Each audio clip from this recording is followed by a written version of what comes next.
गजब की कहानी है ये। रोंगटे खड़े हो गए मेरे आपको कहानी सुनाने में। ये कहानी जो है ये क्यों कही गई थी, कैसे कही गई? गाजी मलिक और जिसको हम लोग गियासुद्दीन तुगलक भी बोलते हैं।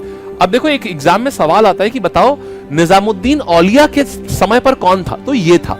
तो यही जो है इसी समय पर संत निजामुद्दीन औलिया भी हुए हैं। अब समझना हुआ क्या, तो ये नया नया राजा बना, इसने बोला मैं एक शहर बनवाऊंगा, उसका नाम दिया तुगलकाबाद। अपने ही नाम पे इसने इसका नाम दिया तुगलकाबाद। ये इसने एक नया शहर बनवाने की जिद ठान ली।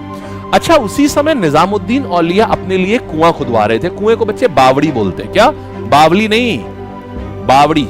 तो उसी समय क्या हुआ, निजामुद्दीन औलिया जो है वो अपने लिए क्या ही कराएंगे, सूफी आदमी थे, सबके लिए राहगीरों के लिए बावड़ी खुदवा रहे थे।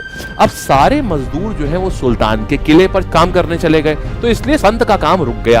ये जो सूफी संत हैं बाबा का काम रुक गया।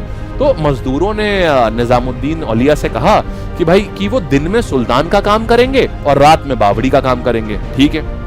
सुल्तान को जब ये पता चला तो उसने गुस्से में क्या किया, दुकानदारों से तेल बेचने को मना कर दिया कि किसी मजदूर को तेल दो ही ना। क्यों? अगर तेल नहीं होगा तो रात में उस समय लाइट तो थी नहीं, तो चिराग जल नहीं पाएंगे, लैंप जल नहीं पाएगा। तो अगर ऐसा हो ही नहीं पाएगा तो क्या होगा, निजामुद्दीन औलिया का काम हो ही नहीं पाएगा, क्योंकि उसको ये नहीं पसंद आ रहा था मेरे मजदूर किसी और का काम क्यों कर रहे हैं। ठीक है, अब सुनना। तो कहा जाता है निजामुद्दीन औलिया ने मजदूरों से कहा कि चिराग में तेल की जगह पानी डालो। बहुत गजब बात है, चिराग में तेल की जगह पानी डालो। और मेरे भाई मजदूरों ने चिराग में तेल की जगह पानी डाला और चिराग जल उठे, और चिराग जल उठे।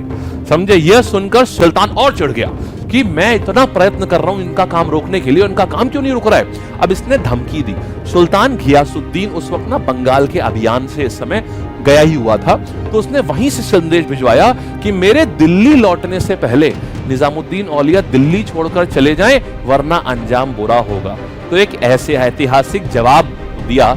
जब उनके शिष्यों ने निजामुद्दीन औलिया को यह संदेश सुनाया तो उन्होंने बहुत शांति से उन्होंने बस एक लाइन कही, हुजूर अभी दिल्ली बहुत दूर है। समझे?